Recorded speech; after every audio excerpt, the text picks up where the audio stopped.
Model test 6 আরজি প্রত্যাখ্যানের দরখাস্ত মঞ্জুর ও নামঞ্জুর আদেশের ফলাফল কি? আমরা জানি যে আরজি প্রত্যাখ্যান হচ্ছে 7 আদেশের 11 বিধি। 4টে কারণে আরজি প্রত্যাখ্যান হয়।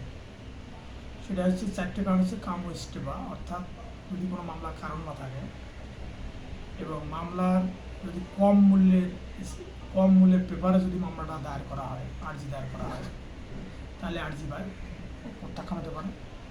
এবং যদি স্টাম্প পেপার যদি যে তায়দাদমূলক যদি স্টাম্প পেপার না দেওয়া হয়, তাহলে মামলাটা খারিজ হতে পারে।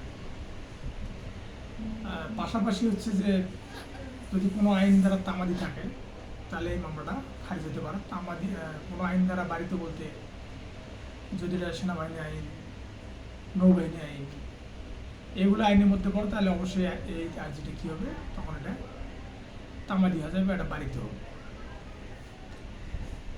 এতে ফলাফল হচ্ছে যে যদি কখনো যদি আরজি প্রত্যাখ্যান নাকচ বা বাতিল হয়, তাহলে এটা হচ্ছে একটা আরজি প্রত্যাখ্যান বাতিল নাকচ, এটা একটা ডিগ্রি, এটা দুইয়ের 2 ধারা অনুযায়ী একটা ডিগ্রি। এই ডিগ্রির বিরুদ্ধে 96 ধারা অনুযায়ী আপিল করা যায় এবং পাশাপাশি 115 ধারা অনুযায়ী এটাকে রিভিশন করা যায়, আবার 114 ধারাতে রিভিউ করা যায়। এটা নির্ভর করবে যে আরজিটা আসলে কীভাবে প্রত্যাখ্যান হচ্ছে বা কীভাবে বাতিল হচ্ছে সেটার উপর। 2 নম্বর হচ্ছে সেট আপের শর্তসমূহ ব্যাখ্যা করবে। সেট আপ হচ্ছে আমরা জানি যে 8 আদেশের 6 বিধিতে সেট আপ সম্পর্কে বলা আছে। অর্থাৎ বাড়ি যদি কোনো পাওনা অর্থ দাবি করে এবং সেই পাওনা অর্থ অর্থাৎ কোনো অর্থাৎ মানি সুট যেটাকে বলে, অর্থাৎ অর্থ আদায়ের মামলাটা হচ্ছে এক প্রকার সেট আপ। এটা 8 আদেশের 6 বিধি। এবং এখানে বলা আছে যে লিগ্যাল সেট আপ এবং equitable set up. Legal set up এবং ইকুইটেবল সেট আপ এটা আদেশের 6 বিধিতে এই বিষয়টার ধারণা আসে। এটা মূলত হচ্ছে যে ইকুইটেবল সেট আপটা হচ্ছে এমন এক প্রকার সেট আপ যেটা হচ্ছে যে যা আপনার যে পাওনা সেটা জানি বিবাদীর পাওনার সমভাবে হয়, অর্থাৎ বিভক্ত যাতে হয়, সমদাবিদার যেটাকে বলে। আর এটা হচ্ছে যে ইখতিয়ার সমপরিমাণ বা তার চেয়ে কম হবে, অর্থাৎ বাদী যেটা দাবি করবে তার চেয়ে কম পরিমাণ দাবি। অর্থাৎ বাদী যদি 5 লাখ টাকা দাবি করে, তাহলে বিবাদী তার লিখিত জবাবে সে দাবি করবে যে আমি তার কাছ থেকে 2 লাখ টাকা বা 3 লাখ টাকা পাই, তখন তাহলে এটাই হবে লিগ্যাল সেট আপ। আর যদি বাদী যদি তার চেয়ে বেশি দাবি করে, তাহলে তখন কিন্তু এটা কিন্তু লিগ্যাল সেট আপ হিসেবে আখ্যায়িত হবে না, অর্থাৎ তখন কিন্তু লিগ্যাল সেট আপ এটা থাকবে না। আর লিগ্যাল সেট আপ এবং ইকুইটেবল সেট আপের মধ্যে হচ্ছে লিগ্যাল সেট আপটা হচ্ছে আইনে বৈধ বা আইনে একটা ধারা আছে, যেটা 8 আদেশের 6 বিধি। আর ইকুইটেবল সেট আপের এটা কোনো ধারণা, এটা হলো সম অধিকার বা সুনির্দিষ্ট। লিগ্যাল সেট আপের একটা ধারা হচ্ছে যে লিগ্যাল সেট আপটা হয় মূলত যে এটা একটা পরিমাণ নির্দিষ্ট করা থাকে, অর্থাৎ বাদীর দাবির চেয়ে বিবাদীর দাবি কম হবে। আর ইকুইটেবল সেট আপ সেটাতে এটার কোনো ভিত্তি নেই, অর্থাৎ এটা বাদী যে দাবি করছে তার চেয়ে হয়তো ডবল দাবি করতে পারে। এটাকে কাউন্টার ক্লেম বলা যেতে পারে বা কাউন্টার ক্লেমও বলা যেতে পারে। আর এখানে একটা প্রশ্ন হচ্ছে যে adjournment is not a matter of A course even with both party want ইট। একজন ব্যক্তি মুলতবি চাইতে পারে, যে কোনো পক্ষ মুলতবি চাইতে পারে। এখন এই কোনো মোকদ্দমায় মুলতবি চাওয়ার প্রেক্ষিতে একজন বাদী বা বিবাদী কোনো মোকদ্দমার মুলতবি কতবার চাইতে পারে, এটা বলা আছে হলো 17 আদেশের 1 বিধিতে। 17 আদেশের 1 বিধিতে বলা আছে যে একজন বাদী খরচা সহ শুনানির আগে, কোনো মামলা শুনানির আগে খরচা সহ 4 বার সে আবেদন করতে পারে মুলতবির জন্য। আর বিবাদী খরচা সহ 4 বার আবেদন করতে পারে।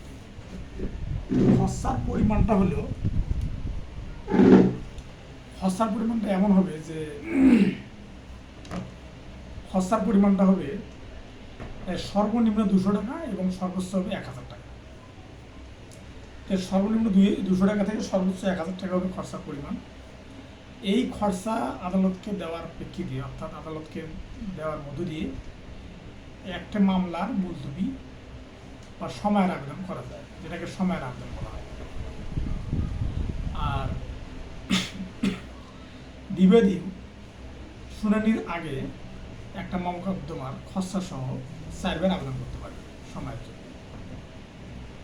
আর শুনানি পর্যায়ে বাদী 6 বার খসড়া সহ এবং বিবাদী 6 বার খসড়া সহ আবেদন করতে পারে, টোটাল 20 বার আবেদন করতে পারে। এবং যদি কোনো মোকদ্দমা যদি খরচা না দেওয়ার কারণে যদি খারিজ হয়ে যায়, বা যদি বিবাদী উপস্থিত না থাকার কারণে, অনুপস্থিত থাকার কারণে যদি একতরফা নিষ্পত্তি হয়, বা বাদী উপস্থিত না থাকার কারণে যদি মোকদ্দমা খারিজ হয়ে যায়, তাহলে এক আদেশে বা 17 আদেশের এক বিধির 7 উপবিধি অনুযায়ী 2000 টাকা খরচা দিয়ে এই মামলাটা পুনর্জীবিত বা পুনরায় চালু করতে পারবে। আদালতের সহজাত ক্ষমতা বলতে আপনারা কি বোঝেন, কখন এবং এ প্রকার ক্ষমতা প্রয়োগ করা যায় উদাহরণ সব ব্যাখ্যা করবে। দেওয়ানি কাজবিধি 151 ধারাতে আদালতের সহজাত ক্ষমতার বিষয় বলা আছে। দেওয়ানি ক্ষেত্রে দেওয়ানি আদালত প্রতিটা আদালত তার অধীনস্থ আদালতের উপর সহজাত ক্ষমতা প্রয়োগ করতে পারে। কিন্তু এখানে ব্যতিক্রম হচ্ছে যে এটা হচ্ছে যে ফৌজদারি কাজবিধি শুধুমাত্র হাইকোর্ট বিভাগ 561 এ ধারা অনুযায়ী মানে সহজাত ক্ষমতা প্রয়োগ করতে পারে। তো সহজাত ক্ষমতা প্রয়োগ করে দেওয়ানি আদালত তার ন্যায় বিচারের স্বার্থে এবং কোনো অধীনস্থ আদালতের কার্যক্রমের বা কোনো অধীনস্থ আদালতের কর্ম প্রক্রিয়াকে স্থগিত করতে পারে। এবং সেই সাথে দেওয়ানি আদালত যদি মোকদ্দমা খারিজ হয় বা যদি একতরফা নিষ্পত্তি হয়, সেক্ষেত্রে দেওয়ানি আদালত এই 151 ধারা প্রয়োগ করে ওই মোকদ্দমাকে পুনর্জীবিত করা বা ওই মোকদ্দমা পুনরায় চালু করা। তারপর কোনো অস্থায়ী নিষেধাজ্ঞার আদেশ যদি অবৈধ হয়, সেটাকে বৈধতা দেওয়া, বা যদি কেউ যদি অবৈধ উপায়ে যদি অস্থায়ী নিষেধাজ্ঞা 39 আদেশ অনুযায়ী যদি অস্থায়ী নিষেধাজ্ঞা যদি লাভ করে, সেটার ক্ষতিপূরণের ব্যবস্থা করা এবং সেটা 39 আদেশের 1-5 এ ধারা অনুযায়ী 39 আদেশের 5 আদেশের 5 এ উপবিধি অনুযায়ী সর্বোচ্চ 10,000 টাকা পর্যন্ত ক্ষতিপূরণ আদালত দিতে পারে। এই বিষয়গুলো মূলত আদালতের সহজাত ক্ষমতা প্রয়োগ করে মূলত এগুলো করা হয়। অর্থাৎ এক কথায় 151 ধারায় আদালতের অনিয়ম বা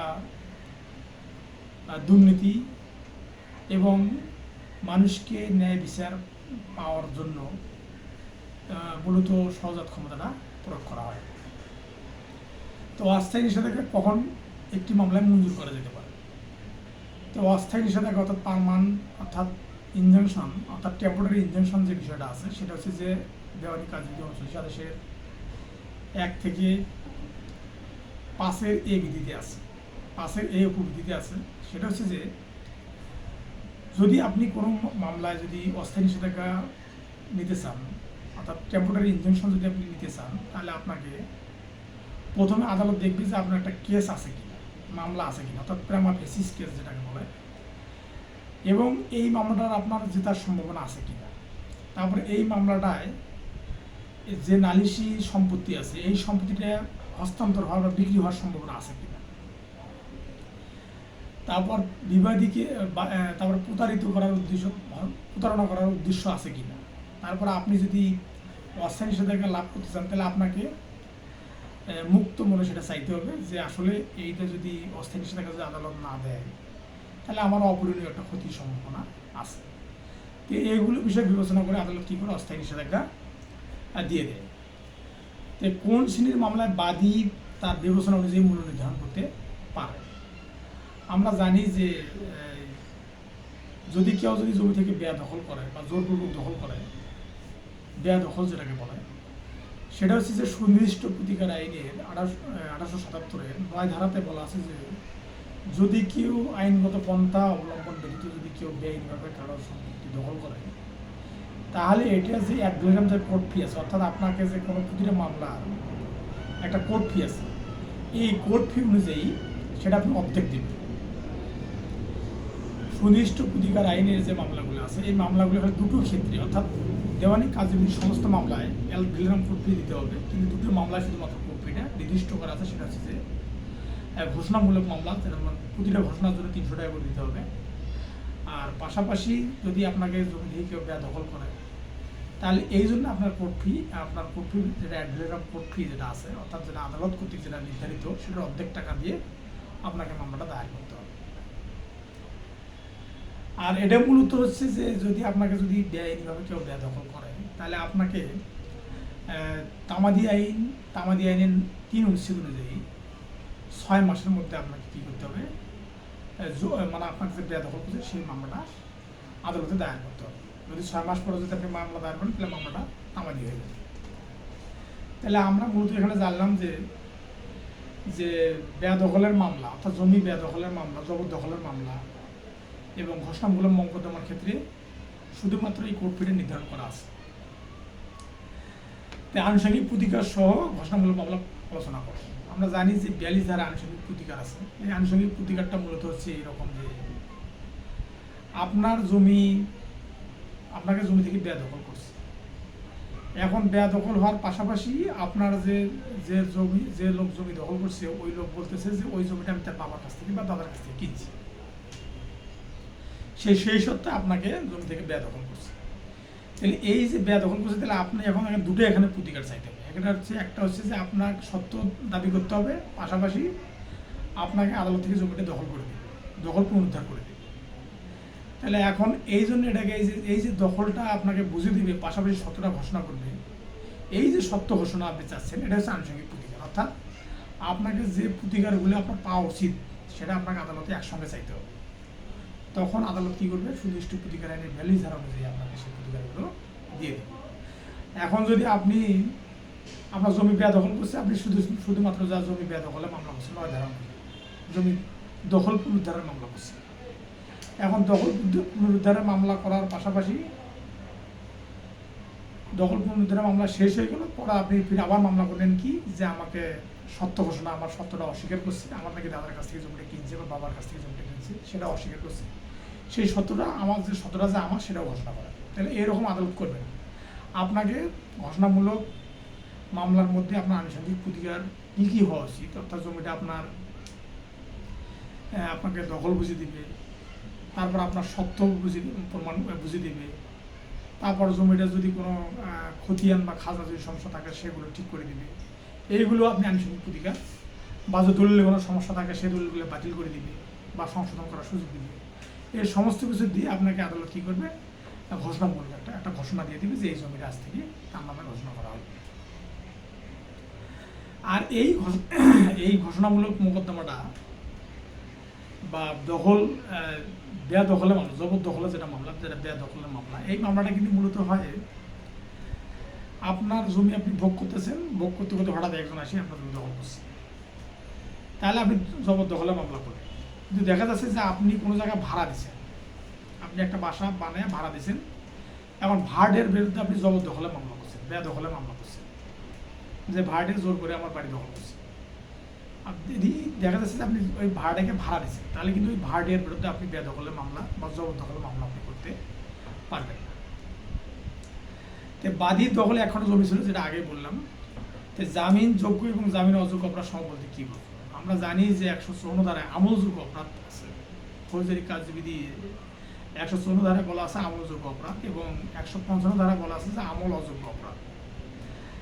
তো মূলত যে মামলাগুলোর শাস্তির পরিমাণ 2 বছরের কম হয়, সেটাই মূলত হলো আমলযোগ্য অপরাধ। আর যেগুলো শাস্তির পরিমাণ 2 বছরের বেশি হয়, সেগুলো হচ্ছে আমল অযোগ্য অপরাধ। এখন বিষয় হলো যে আমলযোগ্য অপরাধগুলো যেগুলো, সেগুলো হলো 496 ধারায় এটা জামিনযোগ্য। এইগুলো মামলা হচ্ছে আদালত জামিন দিতে পারে, এটা 496 ধারা অনুযায়ী। কিন্তু 497 হচ্ছে আমল অযোগ্য অপরাধ। এখানে একটা বিষয় হলো যে আমল অযোগ্য অপরাধ থানায় নেবে না, থানায় নেয় আবার নেবে না। কী জন্য নেবে না? কারণ 2 বছরের ঊর্ধ্বে যেগুলো সাজার পরিমাণ বা শাস্তি হওয়ার সম্ভাবনা আছে, সেই মামলাগুলো মূলত আমল অযোগ্য মামলা।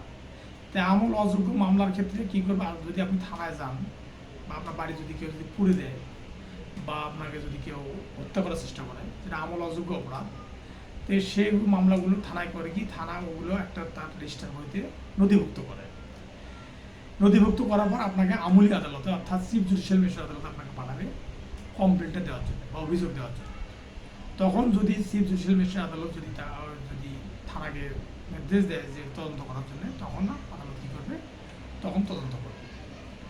তো এটা হচ্ছে যে আমল অযোগ্য অপরাধগুলো মূলত আমলি আদালত, যেগুলো চিফ জুডিশিয়াল ম্যাজিস্ট্রেট আদালত এগুলো করে থাকে, এবং তাদের নির্দেশে পুলিশ কী করে, তদন্ত কাজ সম্পূর্ণ করে এবং তদন্ত রিপোর্ট দান করে 173 ধারা অনুযায়ী। যাই হোক, এখন হচ্ছে যে জামিন অযোগ্য অপরাধের ক্ষেত্রে কিছু কিছু ক্ষেত্রে জামিন দেওয়া হয়। সেটা হচ্ছে যে দেখা যায় যে জামিন অযোগ্য অপরাধ করছে, একটা লোক খুনের দায়ে দায়ী, সেই লোকটার বয়স হলো 16 বছরের কম, তাহলে আদালত বিবেচনা করতে পারে যে লোকটাকে জামিন দেওয়া উচিত। সেই সাথে যদি কোনো মহিলা মানুষ হয়, বয়স্ক মহিলা মানুষ হয়, তাহলে ওটাকে আদালত জামিন দিতে পারে। আর 3 নম্বর হচ্ছে পীড়িত বা অক্ষম ব্যক্তি, পীড়িত বা মানে অসুস্থ বা অক্ষম ব্যক্তি যদি হয়, তাহলে জামিন অযোগ্য অপরাধের ক্ষেত্রে আদালত কী করতে পারে, সেটা জামিন দিতে পারে। সেটা 497 ধারা অনুযায়ী জামিন দিতে পারে। তাই আমলযোগ্য অপরাধের ক্ষেত্রে যে আসামির জামিন হচ্ছে এটা একটা আসামির অধিকার, আর জামিন অযোগ্য অপরাধের ক্ষেত্রে আসামির জামিনটা অধিকার নয়, এটা হলো আদালতের বিবেচনামূলক ক্ষমতার উপর নির্ভর করে। তো এই জন্য বলা হয় যে এটা আদালতে আসামির প্রতি একটা আধিক্য। আদালত আসলে জামিন দেয় না, জামিন নেয়, এটা হচ্ছে মূল কথা। তে কোন কোন অবস্থাতে আদালত একজন জামিনে মুক্ত ব্যক্তিকে আটক করে কারাগারে প্রেরণের নির্দেশ দিতে পারে। তো মূলত কয়েকটা কারণে আদালত মানে জামিনে মুক্ত দিছে এই ধরনের ব্যক্তিকে আবার গ্রেপ্তার করতে পারে। সেটা হচ্ছে যে 497(5) উপধারাতে বলা আছে যে জামিনে মুক্ত ব্যক্তিকে গ্রেপ্তার করতে পারে। আর 565(3) উপধারাতে বলা আছে যে পূর্বে দণ্ডিত, অর্থাৎ আগে এক লোকের সাজা হয়েছে, সাজা হওয়ার পরে সে মুক্তি বা জেল খাটার মেয়াদ তার শেষ হয়ে গেছে বা মুক্তি পেয়েছে, পাওয়ার পর তার উচিত হলো যে থানায় তার বাসস্থান, সে কোন জায়গায় থাকে, কী করতেছে, সব কিছু তাকে থানায় অবগত করতে হবে। এটা 565(3) ধারা 565(3) উপধারা অনুযায়ী। কিন্তু সে লোক সে বিষয়ে জানাচ্ছে না বা কোনো তথ্য থানায় সে অবগত করতেছে না, সেক্ষেত্রে 565(3) উপধারা অনুযায়ী তাকে আবার গ্রেপ্তার করতে পারে। তো কোন কোন ক্ষেত্রে এবং কি কার্যধারা অনুসারে একজন নির্বাহী ম্যাজিস্ট্রেট শান্তি বা গণপ্রশান্তি বজায় রাখার মুসলিকা সম্পাদনের আদেশ দিতে পারে।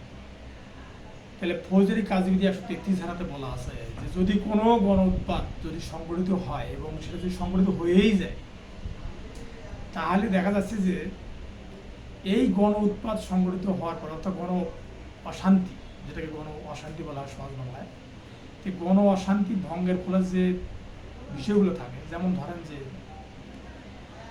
এক জায়গায় বেআইনি সমাবেশ হয়, অনেক মারপিট হয়েছে, অনেক চেয়ার টেবিল হাবিজাবি ভাঙচুর হয়েছে, তো সেগুলো তো পরিষ্কার করা দরকার আছে। সেগুলো পরিষ্কার না করলে দেখা যাচ্ছে যে যদি রাস্তার মধ্যে যদি এটা হয়, তখন তো গাড়ি ঘোড়া যানবাহন সব আটকে যাবে, চলাচল করতে পারবে। তো সেই ক্ষেত্রে 133 ধারা অনুযায়ী সেগুলো অপসারণের নির্দেশ নির্বাহী ম্যাজিস্ট্রেট বা জেলা ম্যাজিস্ট্রেট দিতে পারে। পাশাপাশি যে ঘটনাটা যদি কোনো আশঙ্কা থাকে, কোনো গণ শান্তি ভঙ্গের যদি কোনো আশঙ্কা থাকে বা গণ উৎপাতের আশঙ্কা থাকে, যেটা জনগণের শান্তি শৃঙ্খলার ব্যাঘাত সৃষ্টি করবে, বিঘ্ন ঘটাবে, সেই ক্ষেত্রে 140 ধারা অনুযায়ী কী করতে পারে, সেক্ষেত্রে 140 ধারা অনুযায়ী কারফিউ জারি করতে পারে, 140 ধারা জারি করতে পারে। এখন দেখা গেল যে একটা মানুষের গণশান্তি ভঙ্গের জন্য যে বিষয়গুলো জড়িত, সেই বিষয়গুলো হওয়ার সম্ভাবনা আছে, তখন 140 ধারা জারি করবে। আর যদি দেখা যায় যে এই 140 ধারা শুধু 140 ধারার মধ্যেই সীমাবদ্ধ নয়, এখানে দেখা যায় জমির একটা বা সম্পত্তির বেদখলের বা দখলের একটা পায়তারা চলতেছে, যদি জমি সংক্রান্ত 140 ধারার মধ্যে জমি সংক্রান্ত কোনো বিষয় যদি থাকে, তাহলে সেটা তখন 145 ধারার মধ্যে পরিবর্তিত হয়ে যাবে, অর্থাৎ 140 ধারার মামলাটা চলে যাবে তখন 145 ধারার মধ্যে। এটাও জেলা ম্যাজিস্ট্রেট বা নির্বাহী ম্যাজিস্ট্রেট দিয়ে থাকে, এবং এই সমস্ত আদেশের বিরুদ্ধে আবার রিভিশনও দায়রা জজে রিভিশনও করা যায়। এখানে একটা বিষয় হলো যে 107 ধারায় এখানে 1 বছরের জন্য মানে একটা মুচলেকা নিতে পারে, অর্থাৎ একজন ব্যক্তি একটা গণপ্রশান্তি ভঙ্গের প্রচেষ্টা করতেছে, যদি নির্বাহী ম্যাজিস্ট্রেট বা জেলা ম্যাজিস্ট্রেট যদি মনে করে যে এই লোকটার এটা সম্ভাবনা আছে, তাহলে নির্বাহী ম্যাজিস্ট্রেট জেলা ম্যাজিস্ট্রেট ওই গণপ্রশান্তি যাতে না করে সেই জন্য একটা মুচলেকা নেবে যে আমি এই ধরনের কাজ আর করবো না, এইরকম একটা মুচলেকা 1 বছরের জন্য নিতে পারে। কিন্তু মূলত 108, 109, 110 ধারায় যদি কোনো অপরাধ যদি সংঘটিত হয়, সেটা দায়রা জজ বা জেলা দায়রা জজ 3 বছরের জন্য কী করতে পারে, মুচলেকা বা সদাচরণের মুচলেকার আদেশ দিতে পারে। অর্থাৎ কোনো ব্যক্তি দণ্ডিত হয়েছে পূর্বে, যদি সেই দণ্ডিত ব্যক্তি যদি আবার কোনো অকারেন্স ঘটাতে চায় বা কোনো দুর্ঘটনা ঘটাতে চায়, সেক্ষেত্রে দায়রা জজ কী করতে পারে, 3 বছরের জন্য একটা মুচলেকা আদেশ সম্পাদনে আদেশ দিতে পারে যে আপনি মুচলেকা দিয়ে এখান থেকে চলে যান, যে আপনি এই ধরনের কোনো জনগণের শান্তি ভঙ্গ হয় এইরকম কোনো কাজে আর লিপ্ত থাকবেন না। যেমন এগুলো মূলত বেশিরভাগ ডাকাতির ক্ষেত্রে, যারা ডাকাতি, তারা অভ্যাসগত দস্যু বা অভ্যাসগত চোর, এদের ক্ষেত্রে মূলত এই কাজগুলো করা হয়। তো নিম্নবর্ণিত কাজগুলো কি অপরাধ বা প্রতিটার জন্য একটি করে উদাহরণ দেন। যে কোনো বৈধ কাজ করতে গিয়ে দুর্ঘটনা, দণ্ডবিধি 1860-এর মানে 76 থেকে 106 ধারার মধ্যে সাধারণ ব্যতিক্রম আছে। এই সাধারণ ব্যতিক্রমের মধ্যে 100 ধারায় এবং 103 ধারায় 10টা ক্ষেত্রে নিজেকে রক্ষা করার জন্য মানুষের মৃত্যু ঘটানো যায়। তো নিজেকে রক্ষা করার জন্য মানুষের মৃত্যু ঘটানো যায় 10টা ক্ষেত্রে। সেটা হচ্ছে যে 100 ধারা আছে 6টা ক্ষেত্রে, নিজের দেহ রক্ষা করার জন্য 6টা ক্ষেত্রে মানুষের মৃত্যু ঘটানো যায়, এবং 103 ধারা আছে 4টা ক্ষেত্রে।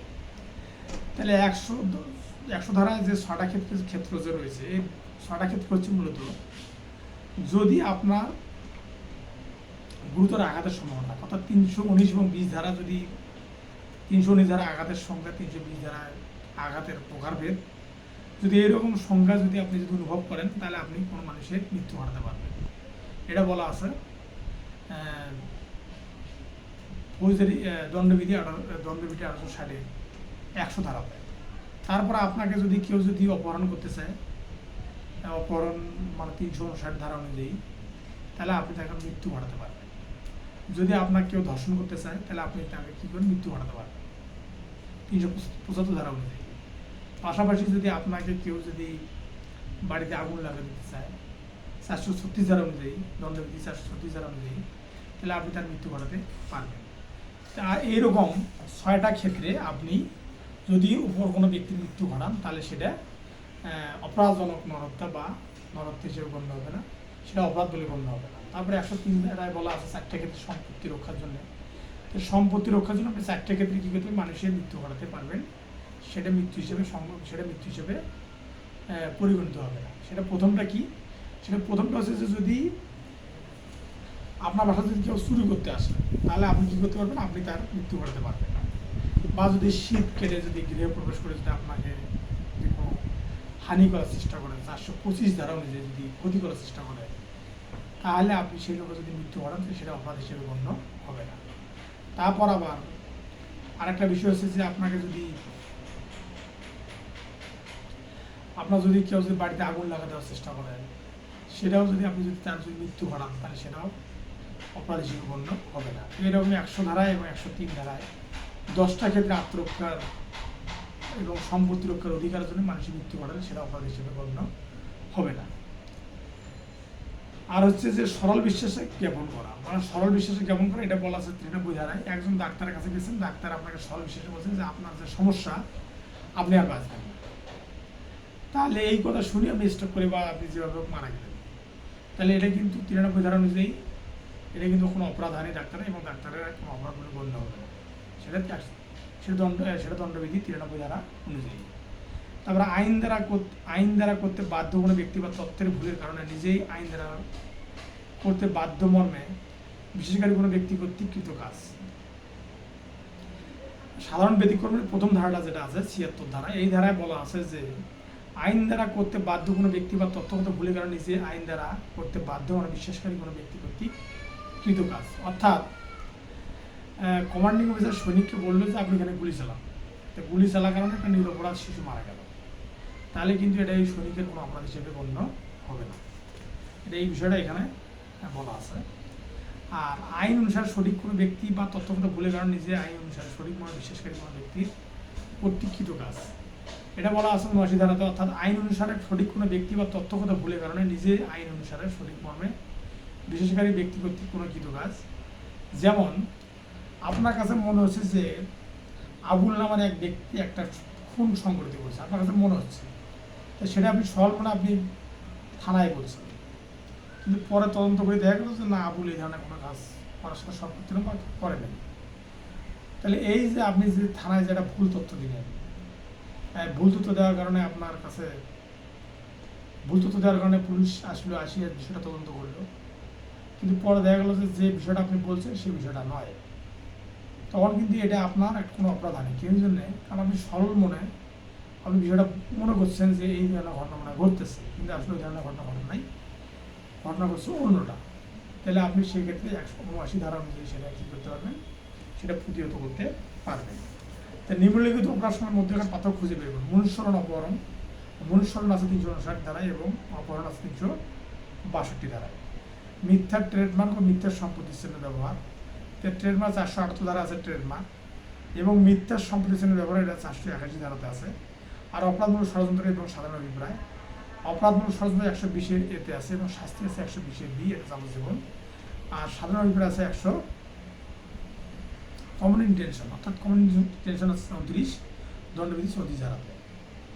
তাহলে বাদী দাবি করে যে তিনি নালিশি জমি ক্রয়ের নিকট থেকে কিনেছেন এবং ক দলিলের স্বাক্ষর দিয়ে দলিল সম্পাদন করেছেন।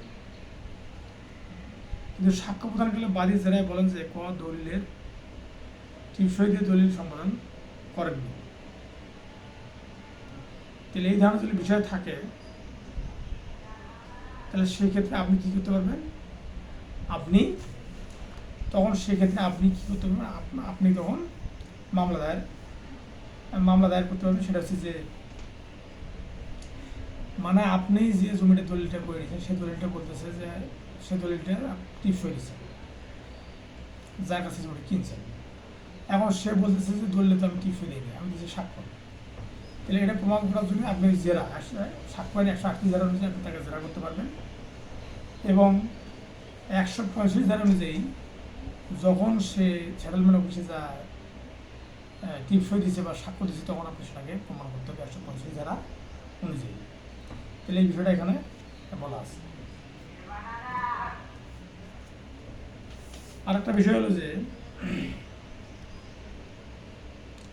ক খকে হত্যার দায়ে অভিযুক্ত হলেন। গ বললেন যে খ মৃত্যুকালে ঘোষণা করেছিলেন যে কয়ের দেওয়া আঘাতে তার মৃত্যুর কারণ। এটাও ওই যে সেম, আপনাকে ১৩৮ ধারা অনুযায়ী জেরা করতে হবে এবং পূর্বে সে কী বলেছিল সেইগুলো বিষয়ে জেরা করতে হবে, কেন সে মিথ্যা কথা বলতেছে এগুলো বিষয়ে তাকে জেরা করতে হবে। এটা ১৩৮ ধারাতে বলা আছে, এবং আপনি এটা মূলত ১৪৫ ধারাতে কোনো পূর্ববর্তী বিষয় সম্পর্কে যে পূর্ববর্তী বিষয় শেষে বলছে এবং বর্তমান সাথে সামঞ্জস্যতা নাই, এই বিষয়টা আপনাকে প্রমাণ করতে হবে। ২০০১ সালের ৫ এপ্রিল কোয়ার নেগোডে অর্থাৎ তামাদি আইন সম্পর্কে বলা আছে। আর এখানে বলা আছে যে Bangladesh legal practitioner bar council order ১৯৭২ বিধান অনুযায়ী ট্রাইব্যুনালে ঘটনা কার্যকরী আলোচনা করবো। আমরা জানি যে ৩৩ আদেশে ট্রাইব্যুনাল সম্পর্কে বলা আছে, ৩৩ আদেশ ট্রাইব্যুনাল কীভাবে গঠন হবে সেটা বলা আছে ৩৩ আদেশে, এবং ৩৪ আদেশে বলা আছে যে ট্রাইব্যুনাল কীভাবে কার্যক্রম পরিচালনা করবে।